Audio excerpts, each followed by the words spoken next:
Buenas noches amigos, ¿cómo están? Este es Hola MIPE, estamos jueves una vez más y tenemos un programa muy interesante. Miren, nosotros siempre analizamos el tema de la empresa, siempre estamos pensando un poco qué está pasando con las organizaciones, MIPE sobre todo, pero hoy día necesitamos hacer un análisis más profundo. Hemos invitado al economista José Luis Tapia, en lo que estamos titulando hoy día las MIPES en riesgo. Y no exagero, en realidad el Perú en riesgo, porque en las últimas horas estamos viendo que hay una serie de reformas, en especial en el plano económico y tributario, que van a impactar en los negocios. Y no podemos dejar que eso pase, ¿no? Inclusive en algunos sectores como microfinanzas, que quieren normar la actuación de organismos de control en algunos aspectos de la parte microfinanciera que son propios del mercado.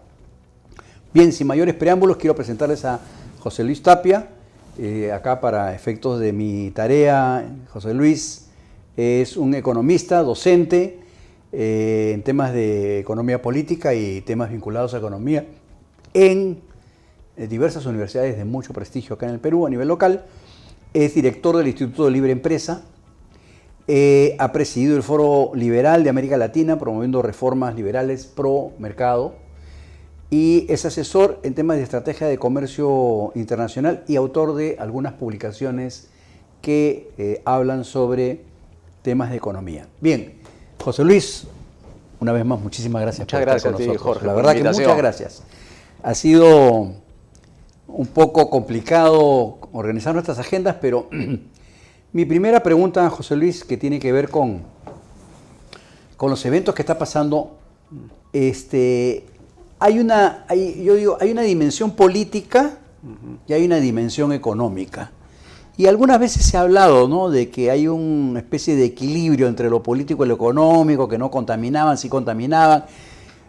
Yo veo que en los últimos años, con la administración actual, esto ya se desbordó. Es no sé, pues, ¿no? Es un pollo sin cabeza.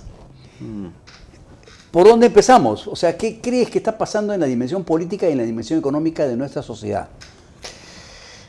En la teoría económica, sobre todo en la economía política, te enseña que hay una natural interrelación entre el orden económico y el orden político. Y lo que hace el orden político es comunicarse con el orden económico. Y eso se llama regla de juego. Es decir, ¿cómo se vincula el orden político con el orden económico? A través de las normas. Hay un vínculo entre ambos por las normas. Eso es lo que... Pero esas normas establecen los límites del actuar de cada una de las dimensiones, ¿no? Sí. Por ejemplo, le dice el orden político: yo voy a realizar determinadas funciones para ti, y tú, como obligado, dado que esta es una sociedad hegemónica impuesta, la sociedad política le dice estas son las reglas de juego, mientras la económica le dice cuántos son los impuestos que yo voy a pagar, que debo respetar y que no debo respetar. Entonces, ese vínculo normal se hace porque hay una razón fuerte detrás, y es porque el orden político tiene que asegurar que el orden económico funcione. ¿De qué manera? Respetando tres derechos fundamentales: derecho a la vida, derecho a la libertad y derecho a la propiedad privada. Es lo necesario para que este orden económico funcione, de tal manera de que produzca, genere riqueza, empleo, inversión y todo eso. Entonces, el Estado, con esa regla de juego que se enmarca básicamente en la Constitución. En cualquier sociedad moderna, digamos, así ¿no? es. En la Constitución, entonces el orden económico dice: estas son mis obligaciones y estos son mis derechos, y sobre eso trabajo, ¿no? El ámbito político actual está sobrepasándose en los mandatos naturales que debe tener una función de todo gobierno.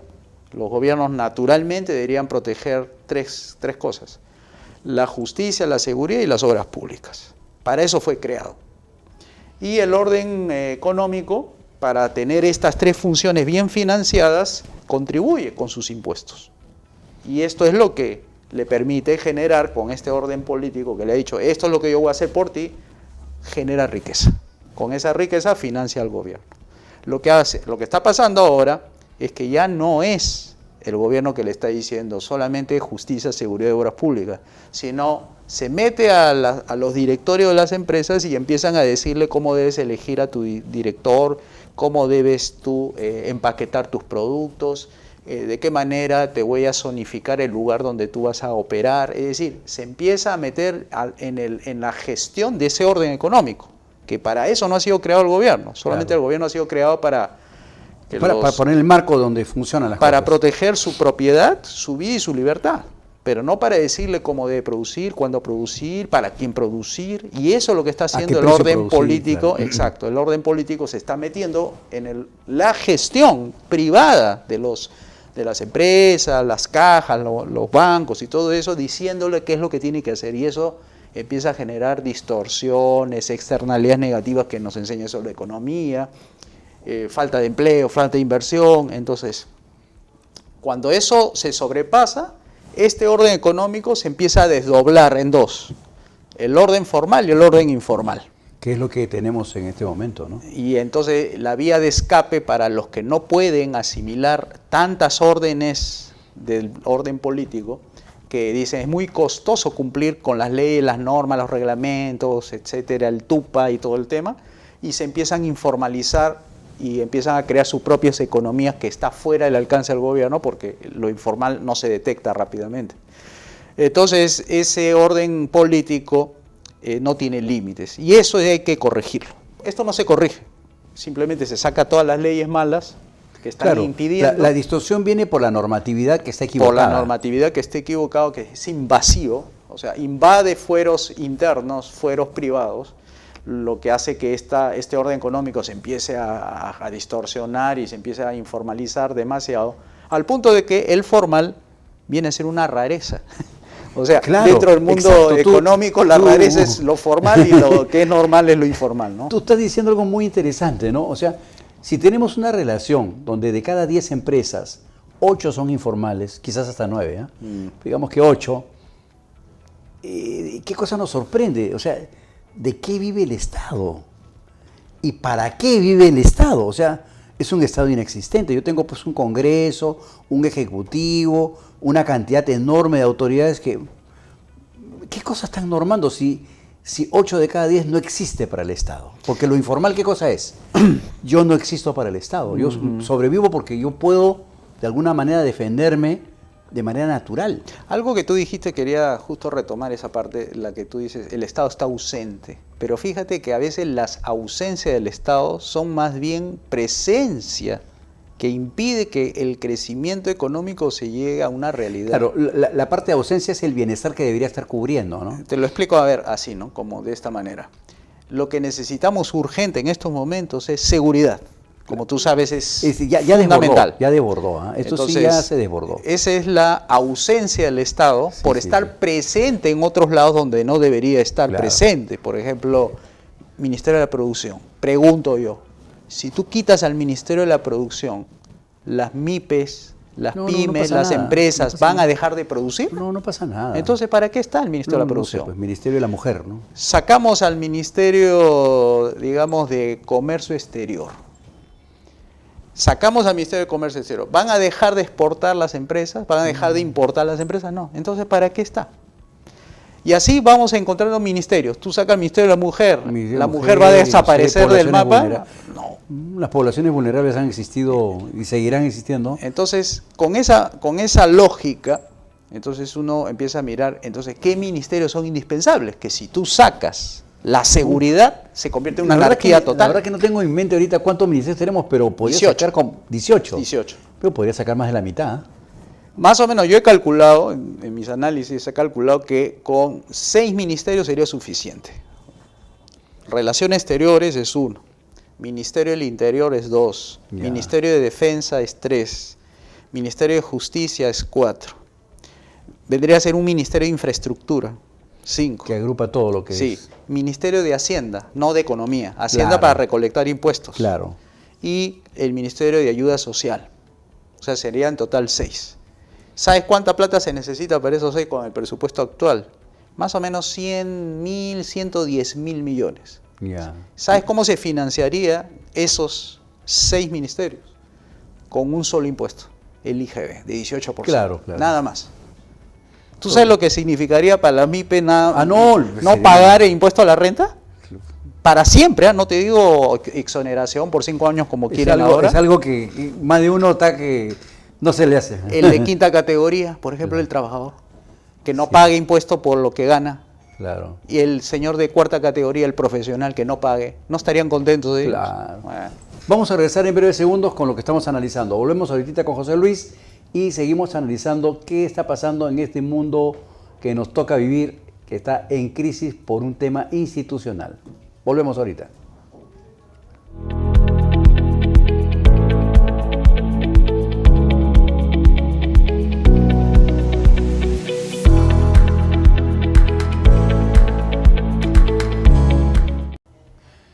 Bien, estamos haciendo un análisis interesante desde un punto de vista totalmente liberal. Coincido con lo que dice José Luis. Un Estado que no tenga grasa, que se elimine todo eso que pesa y que le dé músculo. Tanto impuesto para una sociedad que no paga impuestos porque los evade, ¿para qué sirve? Porque tú sabes que no es que el impuesto llega completo. No, pues, no. No llega. Según las estadísticas, nos dice que por cada sol que uno aporta, en el camino se queda 75% en planillas. O sea, 75 céntimos de tu sol que tú donas o que das como impuesto es planilla. Para mantener la caja del Estado. Luego, 13%, la Contraloría ha dicho que 13% es corrupción. Así no. 13%, son 20.000 millones que se pierde al año por 13% de la recaudación o del PBI. No, de la ejecución del gasto. Ya. 13%. Pero esa corrupción es originada por la estructura misma del Estado. Pues. Le pone una denominación en el informe, dice inconducta funcional. O sea que las funciones que cumple determinado funcionario no es la que la ley le ha dicho que haga. ¿Ya? Y el resto, el 12% es inversión de capital. O sea, carreteras, patrulleros. Claro. Ya. Activo, digamos. Entonces, repetimos, ¿no? De un sol que recauda, uno da su sol de impuestos, 75 céntimos se te va a pagar planilla. No sabemos qué cosas hacen los señores ahí.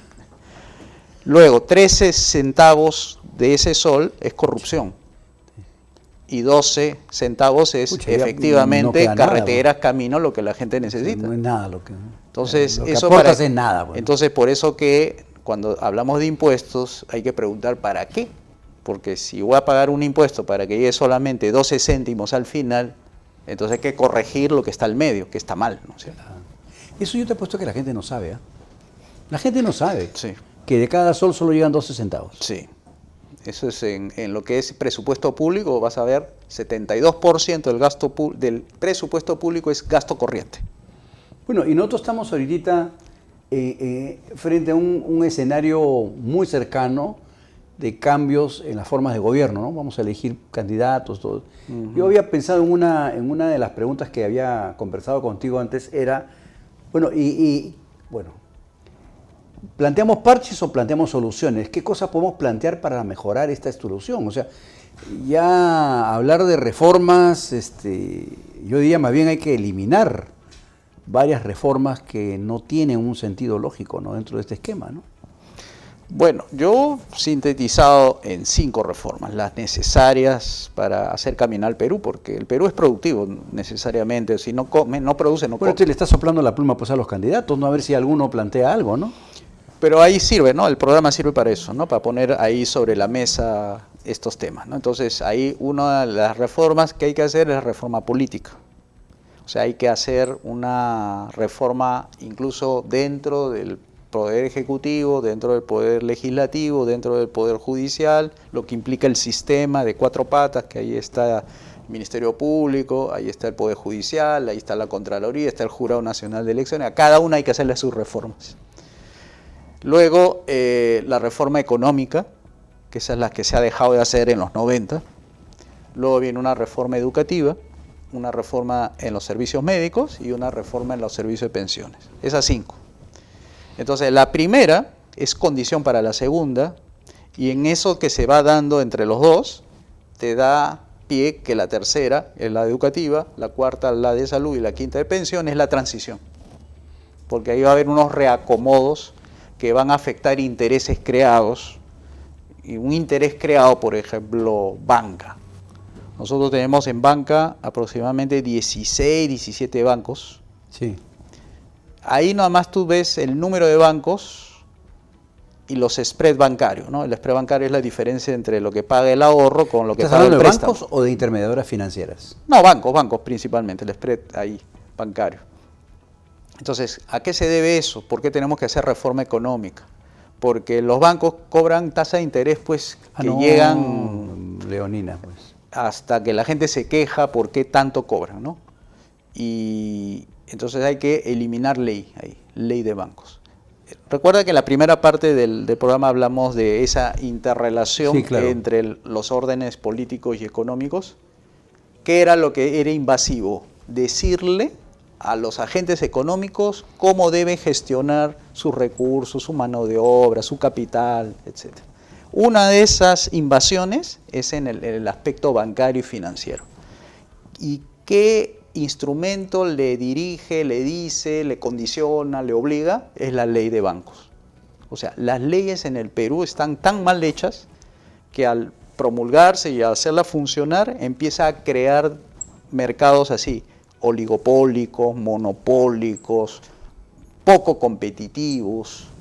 Y entonces la gente dice, ¿pero por qué las tasas de interés cobran tanto? Claro, entre un tipo de interés y el otro, que para efectos del público es el sí, activo y el pasivo, ¿no? O sea, sí, las tasas activas son pues... La del préstamo. La de préstamo, ¿no? La que te cobran 90 y tantos %, ¿no? Así es. Y contra tu pago, y tu ahorro, tu ahorro que te pagan 4 anual. 2%, 2.7%. Entonces esa diferencia revela por qué hay tanta distancia entre una tasa de préstamo con una tasa de ahorro. Es la ineficiencia. Porque esos márgenes amplios son producto de una falta de competencia, porque cuando hay competencia más bien se adelgazas, claro, logra bajarse esos costos burocráticos, operativos. Me estás diciendo que en la práctica no tenemos posibilidad de tener otra estructura bancaria. Con esas normas no tenemos. Bueno, las cifras te dicen también mucho. En ese mercado bancario, cuatro bancos concentran el 80 y 75% sí, del crédito total concedido al sistema económico. O sea, empresas, etc. ¿Cómo que 4? ¿Pero no eran 16? Bueno, las otras son banquitos, pues. Claro, claro. Pero se han concentrado en 4. Ahí hay una concentración de... Entonces, ¿cómo rompes esa ineficiencia, esa distorsión de mercado que se llama mercado oligopóleo? Porque 4 claro, controla prácticamente el 80% de todo el negocio. Libre competencia. Y la ley que tenemos de bancos es anti-libre competencia. ¿Cómo se prueba esto de por qué no es libre competencia? Un país chiquito como Panamá, claro, de 4 millones de habitantes, tiene 69 bancos. 69 de 4 millones de habitantes. O sea, te está diciendo de que además de que atiende al mercado interno bancario, atiende al mercado externo bancario, porque muchos depósitos de otros países llegan ahí también. Claro. Entonces, el Perú tiene solamente 16, y es una ley muy mala, la ley de bancos, lo cual hay que liberarla a este mercado bancario de esa ley, porque la ley es malísima. ¿Necesitamos una ley de bancos para que los bancos existan? No. Por la misma razón que en la primera parte dijimos, ¿necesitamos un Ministerio de la Producción para que haya producción en el país? No.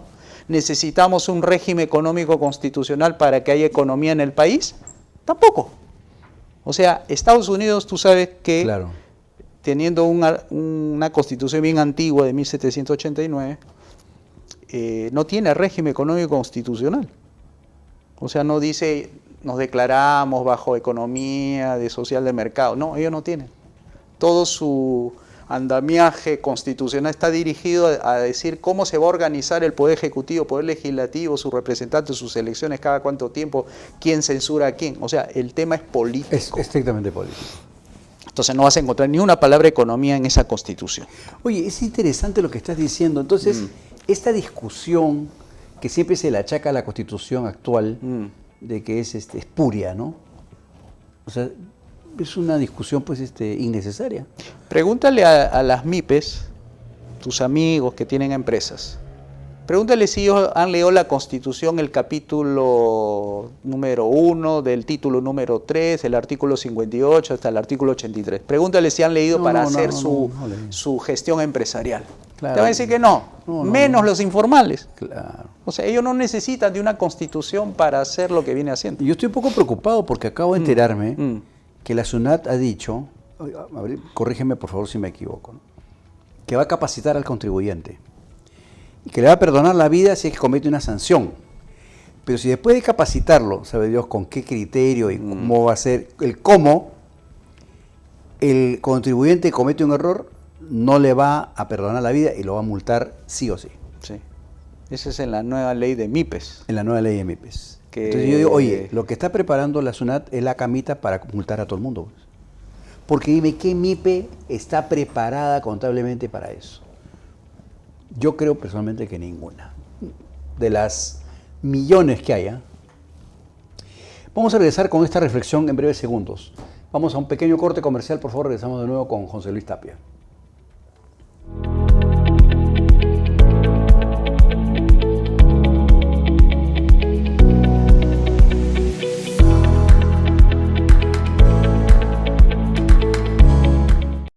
Bien, estamos con José Luis Tapia, hablando de economía, de política y de liberalidad. Es duro encontrarnos con análisis y respuestas así, ¿no? O sea, yo sé que el Estado peruano es ineficiente, o sea, pero nunca me di cuenta cuán ineficiente es. Y estos últimos meses, mis creencias, por muy románticas que puedan ser, me doy cuenta que en realidad estamos un poco en zozobra, ¿no? Bien. Pensemos ahora, hagamos un mapa de cómo debería ser un Perú próspero. Que ya vimos, hay muchas cosas que hay que hacer. ¿Qué necesitamos para que el Perú sea próspero? O sea, estas grasas que yo te digo que hay que quitarle. Mira, creo que algo de lo que estamos conversando parece que la opinión pública recogiera en las zonas económicas especiales. Ya. Algo de eso tenemos que aplicarlo, pero no para Chancay o algunas zonas dentro del Perú. El Perú como país completo tiene que ser una zona económica especial. ¿Y qué hay dentro de...? Un poco lo que pasa con Panamá, por ejemplo. Claro. ¿No? ¿Qué cosa hay dentro de una zona económica especial? La primera caracterización es impuesto cero durante 5 años. Y después de 5 años recién le elevan a 5%, luego pasa 2 años más, lo elevan a 7% y gradualmente van a ponerlo a los niveles actuales. Pero, a ver, eso sería interesante, ¿no? En un modelo logístico como el que se está diseñando para el Perú, una reforma así sería, pues, olvídate, ¿no? La tasa de empleo se multiplica, pues, pero a 1000, ¿no? Mira, eso que acabamos de mencionar, de la zona económica especial, lo han hecho sectores dentro de la economía. Ahí está la ley famosa de la agroexportación. Claro. Que dicen que ellos han pedido que se prorrogue los beneficios de la ley. ¿Qué cosa es el beneficio? Pagar la mitad de impuesto a la renta. El de salud de 9, bajarlo a 5. Las vacaciones de 30 a 15. Y una serie de componentes salariales. Que son sobrecostos, claro. Exacto, que lo rebaje. Y están haciendo sus lobbies, 300 empresas agroexportadoras, para que esa ley se aplique en esta legislatura.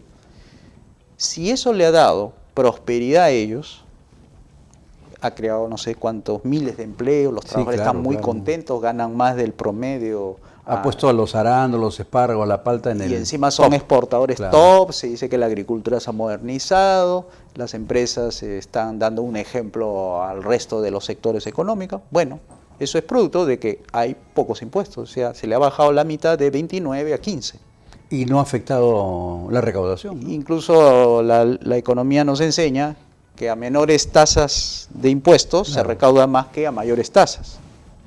Entonces, por un tema de elasticidad, pues, ¿no? Entonces, por un lado, no puede quejarse el MEF que puede recaudar más con menos tasa de impuestos. O sea, de 29 a 15 puede hacer más recaudación que con el actual, que es el 29,5.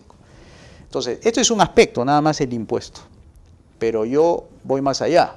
¿Por qué conformarnos nada más con impuestos cuando podemos avanzar más y conseguir más prosperidad de la que ha alcanzado algunos sectores de la economía como es esto? Entonces ahí planteamos la zona económica especial, pero a nivel Perú completo. Pero ya también un poco es injusto, ¿no? Porque, oye, salvando la distancia, ¿no? ¿Por qué solo los exportadores, ¿no? Agroexportación, vale la redundancia. Exacto. ¿No? ¿Por qué yo soy textil? ¿Por qué yo no? ¿Por qué yo soy madera? ¿Por qué no? O yo soy de este sector manufactura, ¿y por qué yo sí debo pagar y él no? O sea, ahí hay un contrasentido, ¿no? Es correcto tu análisis, porque justamente a eso voy. Cuando te decía la zona económica especial para el Perú completo es para salirnos de ese modelo de que solamente ellos quieren ser los únicos beneficiados, cuando tenemos al resto del Perú que también lo puede ser, también beneficiado con una baja de impuestos de la renta del 29,5 al 15%. Si eso da éxito a un sector, se ha probado el efecto de demostración, que le dio muy bien, ¿por qué no extenderlo a todo el Perú para que además sea beneficiario de esa posibilidad del 29, pagar la mitad del impuesto a la renta? ¿Tú coincides conmigo que el Perú se puede convertir en el hub logístico de la región? Y si eso funciona, si eso pasa, porque ya Chancay es una realidad. Aunque yo siempre trato de aclarar esto, Chancay no es una obra del Estado, Así es una empresa privada, que lo que ha hecho es por iniciativa de unos inversionistas que son chinos, donde el Estado tiene presencia, el Estado chino, pero que le da cierto privilegio por la zona. Ahora, eso no va a traer empleo a la zona, por si acaso yo quiero que todo el puerto está automatizado. O sea, no hay contrataciones de personal, no va a haber un impacto directo de mano de obra o de valor agregado por la existencia de Chancay. Puede ser por la economía que genera. Es correcto. Sí. Pero hasta ahora yo no veo, por ejemplo, no se habla de la construcción de la carretera que va a alimentar para Chancay. Quieren construirla por un lado equivocado. Hay toda una discusión, ¿no? Porque hay intereses ahí medios oscuros. Sí. Si el Perú se convirtiera en una gran fuente de maquila a nivel mundial, en una primera etapa para luego pasar a ser una fuente de manufactura, ese plan puede ser revolucionario. Es correcto. O sea, por ejemplo, convertir la ciudad de Huacho en el eje de la maquila del... Hay zonas de las campiñas que están áridas, ¿no? Puedo colocar galpones, vías de conexión, una línea de férrea para alimentar Lima, Chancay, Lima, Huacho, etcétera, ¿no? Y abastecer logísticamente, pues, con personal, con mano de obra, algunos insumos. Ahí las MIPES se van a volver locos, porque uniformes, combustible, madera, construcción, peluquería, restaurante, es decir, todo puede crecer. Ahí has dicho una solución bastante, digamos, plausible, es viable eso, ¿no? Por eso mencionamos en la primera parte de tu programa el tema de las reformas. O sea, todo esto se puede lograr. Claro, porque yo estoy creando una condición que la empresa privada puede perfectamente acoger. Claro, son ejecutores, pero necesitamos el marco político para darle inversión a esas zonas que necesitan. ¿Por qué crees que ningún político ha mencionado este tema? Porque a mí yo no creo ser un genio que se le haya ocurrido, esto se le puede haber ocurrido a mucha gente. Conversamos con muchas personas que tocan este tema, ¿no? Sí. O sea, un parque industrial, pero cerca a la zona donde está el puerto, ¿no? Y luego tienes Corío, que también puede ser perfectamente viable, y luego tienes Chimbote, y tienes el Callao, y tienes Paita. El concepto de zona económica especial va por el lado ese de las reformas, justamente, ¿no? ¿Por qué? Porque lo que el Perú necesita no son más leyes, no son más impuestos, no necesita más leyes MIPE, no necesita más programas, más compras estatales. Al revés, todo lo que menos puede hacer el Estado va a ser de mucha ayuda para la empresa, porque todo lo que hace el Estado va a necesitar dinero, burocracia, leyes, trámites, oficinas. Todo lo que haga el Estado va a tener que justamente ejecutarlo con todas esas condiciones, leyes, impuestos, oficinas, trámites, todo. Entonces, con eso no vamos a avanzar, porque ese es el modelo actual, el modelo que decir, más hay que darle al Estado para que haga por nosotros. No, no es así, señor, es al revés. Mientras menos el Estado intervenga en nuestra vida económica, vamos a poder prosperar. Por eso necesitamos hacer reforma política para adelgazar al Estado y llevarlo a su plano normal, como debió haber sido. justicia, seguridad y obras públicas. El resto es libre mercado. ¿Libre mercado qué significa? Un solo impuesto, pagas. Permites que las inversiones de todos lados lleguen, no solamente extranjeras, sino desde el chiquito que quiere poner su 500 soles. Claro, porque es proporcional a lo que produce, pues, ¿no? El asunto es tener libertad de entrada, o sea, libertad de poner negocios, libertad de invertir, libertad de producir, consumir, todo es libertad, libertad, libertad. El gobierno, ¿qué se va a encargar? De darte seguridad, justicia y las obras de infraestructura. Si es necesario construir un puerto por ahí, que se construya. Si es necesario más carretera, más carretera. Si es necesario más camino, más camino. Más vereda, más vereda. Seguridad. Pero esa es inversión directa del Estado. Eso pues, ¿no? sí. En infraestructura. Para eso tú dices que sí debería haber un ministerio. Exacto. Para eso sí debería haber un ministerio, para eso sí debería cobrarse impuestos, para pagar a la policía, para que cuide bien. Las vías, claro. Claro, en todos lados tiene que estar la policía presente en los colegios, ahí saliendo los niños saliendo, ahí tiene que haber 5 o 6 policías. Tiene que haber jueces por todos lados, fiscales por todos lados, comisarías por todos lados, ministerio público por todos lados, porque siempre va a haber conflicto. Con eso financias. Y eso no es más de 100.000 millones de soles. O sea, con un IGB te pagas todo eso. El resto deja que el sector privado emprendedor haga su tarea, ejecute, invierta y que no lo moleste al gobierno. Solamente el gobierno puede molestar cuando tú infringes un derecho. Si robas, si engañas, cometes fraude, si cometes un delito, ahí que se mete al Estado. Pero entonces hay una cultura valorativa, por ejemplo, los mineros, ¿no? El minero dice, no, están sacando el oro de mi tierra, la empresa tiene que construir el colegio, tiene que construir la carretera, tiene que construir el hospital. Yo varias veces he visto, un momentito, ¿por qué, salvando la opinión de repente algunos no van a estar de acuerdo, ¿no? ¿Por qué la empresa que hace una actividad privada extractiva tiene que construir la carretera? Si la carretera la construye el Estado, que ya cobró el impuesto. Así es, correcto. ¿No? Que ya recaudó ese impuesto para construir esa carretera. ¿Por qué la empresa privada tiene que hacer la carretera? Y encima la hace, ¿no? Porque, claro, no quiere entrar en conflicto con la comunidad. Así es.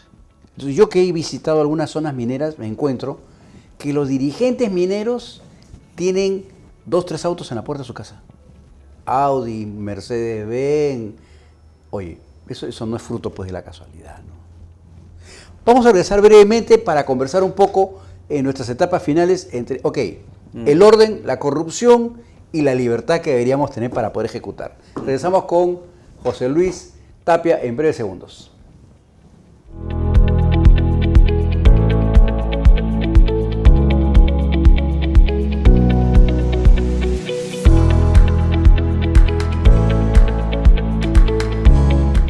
Bien, hoy ya nos hemos puesto muy liberales. Estamos con José Luis Tapia, economista, y estamos hablando sobre el Perú ideal que deberíamos tener, no solo para las MIPES, para en general para la sociedad.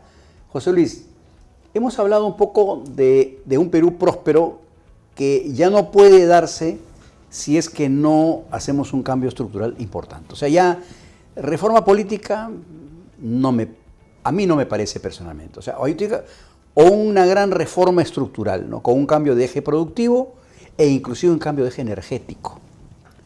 Bien. Tenemos un escenario político muy intenso ahorita el 2026 y lo que va de este año, que ya se ve que la cosa viene con fuerza. ¿Qué podemos esperar en este nuevo proceso político? ¿Qué cosa podríamos recomendarle a estos señores que, por cierto, van a ser un montón, ¿no? Con 40, sí. Quizás hasta más. Todos quieren ser presidentes, pero no noto ningún discurso que diga, oye, vamos a hacer una gran reforma en la vía de modernizar el Estado peruano. Nadie ha hablado de soluciones en impuestos, de soluciones en mercados, de soluciones en la misma estructura normativa de los gobiernos. ¿Qué hacemos? Bueno. Pregunta complicada, ¿no? De nosotros depende mucho, tú sabes, ¿no? Nosotros, si lo queremos explicar en términos económicos, el mercado político sería así. La oferta política vendría a ser los partidos políticos. La demanda, digamos, dentro del mercado político seríamos los votantes. El producto que se ofrece en un mercado político vendría a ser los programas políticos o los programas electorales, o sea, el conjunto de ofrecimiento de los políticos. Ese es el producto. Ese es el producto. El precio a pagar es el voto. O sea, nosotros pagamos con nuestro voto por esa oferta política que nos dan los políticos. Pero como en el mercado político no es igual al mercado económico, entonces tú pides una corbata roja en el mercado económico, te dan exactamente tu corbata roja porque has pagado tu dinerito. Pero en el mercado político, deme más seguridad y no te dan seguridad. Entonces has pagado por un voto. Y te dan rojo. Exacto. Entonces no cumplen con lo que dijeron ellos que iban a cumplir, ¿no? Entonces mucho depende de nosotros elegir bien los candidatos. Yo no sé si todos van a poder ver los 43 programas de gobierno, porque eso es importante saber qué van a hacer para preguntar. Yo hasta ahora te juro que estoy un poco confundido, por decirlo menos, y yo no creo ser un votante inculto, ¿no? ¿Qué va a pasar pues en las fronteras donde realmente la cultura no llega, ¿no? O sea, solamente el voto, la cédula de votación es enorme, ¿no? Enorme, pues. Entonces yo no sé, y esto es un jalón de oreja pues a las autoridades, ¿no? Yo no sé en qué momento, como decía el finado Vargas Llosa, en qué momento el Perú, ¿no? Sí. ¿Cómo hemos permitido eso? No entiendo, no logro entender cómo hemos podido llegar a que la podredumbre de nuestra falta de moral, porque eso es un acto inmoral, nos plantee que una célula de votación del tamaño de 1,20 m puede ser, o 1,10 m, es algo democrático, ¿no? O sea, eso no es democracia, ¿no? Tú sabes que en Estados Unidos se concentra la mayor votación en dos partidos. Claro, ¿no? en dos partidos, el demócrata y los el republicanos republicano, y los demócratas. Pero hay como más o menos 18 partidos en total. Claro. ¿Cómo ha permitido su sistema político concentrar en dos y no dispersarse en 17? Bueno, tienen internas, pues, ¿no? Que acá no se está dando, ¿no? Ya, entonces la solución es un planteamiento liberal clásico, es que no exista ley de partidos políticos, que no es lo mismo que no exista ley electoral, claro, que es diferente. La ley electoral significa bajo qué términos un candidato gana. Claro. Y dónde gana, con qué porcentaje gana, y se gana de esta manera. Y otra cosa es decirle a los partidos políticos, yo con mi ley voy a normar tus procesos. Te voy a decir cómo te debes organizar, cuántos deben haber en tu comité, cómo vas a elegir, y de tal manera de que tú te vayas a unas primarias y yo te voy a decir cuándo se declara ganador, cuándo se eligen las listas, quiénes van... Y te pongo el organismo rector para que lo controle. Exacto. Entonces los partidos dejan de ser independientes, se convierten en bienes de alquiler, se convierten en partidos negocio, se convierten en partidos para dar puestos públicos a la mayoría de sus... Pero eso todo el mundo lo sabe, sí, o sea, sí.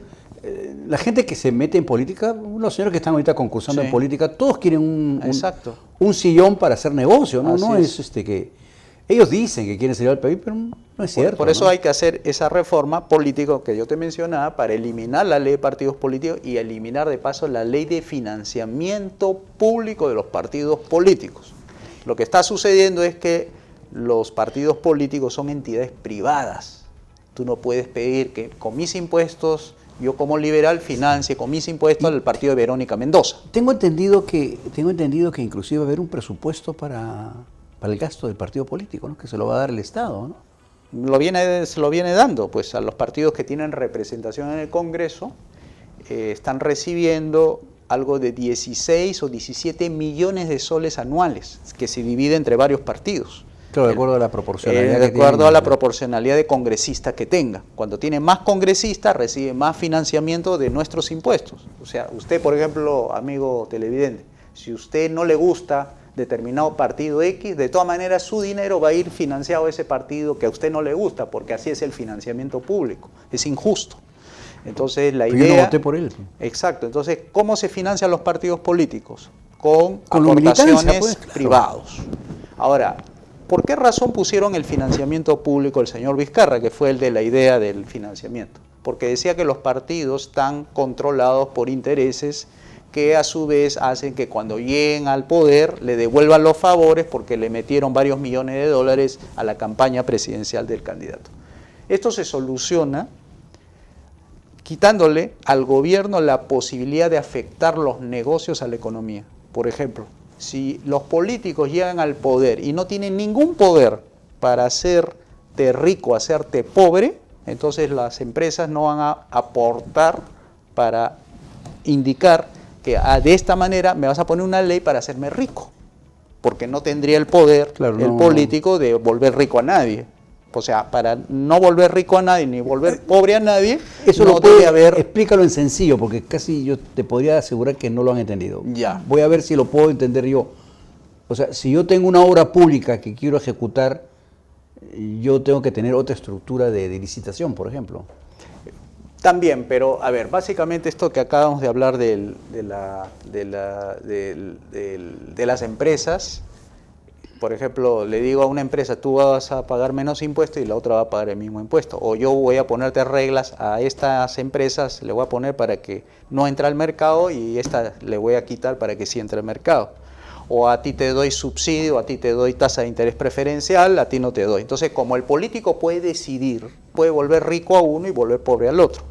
Por eso las empresas financian a los políticos para volverlos ricos. Claro. Entonces, ¿cómo Para que dicten leyes a favor de su sector. Así es. Entonces, ¿cómo le quito yo ese incentivo que tienen las empresas de corromper políticos antes de llegar al poder para que luego le devuelvan los favores a la Eso empresa? sería la desaparición de las leyes focalizadas para la minería A, para la minería B, para la exportadores A, exportadores B. Todas las leyes esas que leyes. afecten la economía, todas, no una, todas. Minería, industria, comercio, educación, salud, deporte, medicina, farmacéuticas, electricidad, todas, sin excepción. Entonces el político llega al poder y viene una empresa y dice, oye, pero yo he financiado tu campaña y yo no puedo hacer nada.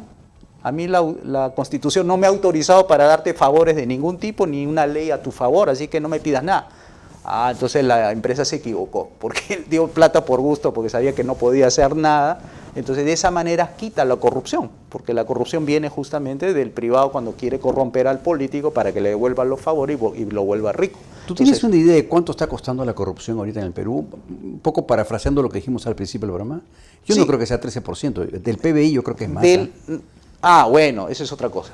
Lo que hemos dicho de los Esa es 20.000 la parte de la parte del presupuesto del público. presupuesto público. Pero si tú me dices cuánto equivale eso dentro de lo que nosotros producimos total, cuánto de corrupción hay dentro, ahí definitivamente es más. Yo sabía que era más de 1%. Sí, sí, dice que está por el orden del 6%, sí, porque Qué horror, ¿eh? Qué horror. hay aparte de esto, de la ejecución del presupuesto del sector público, hay lo que se llaman las famosas, digamos, esos pagos que uno le realiza al funcionario para acceder al mercado. Por ejemplo, tú quieres darle al municipal, al funcionario municipal un dinero para que te acelere el papel y te den la zonificación rápida. Eso está calculado más o menos así. O sea, qué horror, sí, 6 puntos, otros dicen que está 5, porque un punto del PBI es más o menos 70.000, o sea, 10% de 700.000, 10% de 700.000 es 70.000, es 1% es 7.000. O sea, son 35.000 millones de soles. Es una barbaridad. Sí. José Luis, tú sabes que el tiempo nos gana. Sí, claro. Acá nosotros tenemos nuestra acostumbrada tradición. ¿Quieres contarle algo de lo que tú estás pensando al público que nos ve, a ese emprendedor que nos está mirando, al empresario MIPE? Sí, por supuesto. Por favor. Bueno, decirles que la salida, la solución para nuestros problemas es aplicar un gobierno limitado. O sea, los gobiernos que se exceden a esos límites de seguridad, justicia y obra pública le van mal. Se corrompen, inmoraliza a la gente, se acostumbra que los funcionarios públicos son vagos, aceptan cualquier cosa, pretextos para no reformarlo, etc. Y es lo que estamos viviendo ahora. Lo que necesitamos es achicar al Estado, pero en número de funciones, no en número de empleos públicos. Lo que hay que hacer es reasignar los empleos públicos y mandarlos donde más se los necesita, que es seguridad, justicia y obras públicas. El resto de empleos públicos serán absorbidos por el mercado privado, donde se formarán los empleos necesarios gracias a las inversiones libres y necesarias, y ahí encontrará empleo bien remunerado. O sea, podemos llegar a los 120.000 dólares al año como en Qatar, o sea, son como algo de 30.000 soles mensuales. Se puede llegar a eso, pero haciendo reformas políticas, económicas, educativas, salud y pensiones, y eso se llama liberalismo clásico. Eso es para información de ustedes, ¿no? Bien, muchas gracias, José Luis. Estamos cerrando nuestro programa de hoy día. Y como ven, la tarea es grande y, por favor, piensen bien antes de votar, piensen bien antes de elegir sus dirigentes y piensen bien en su empresa. Nos vemos el próximo jueves. Chao, chao.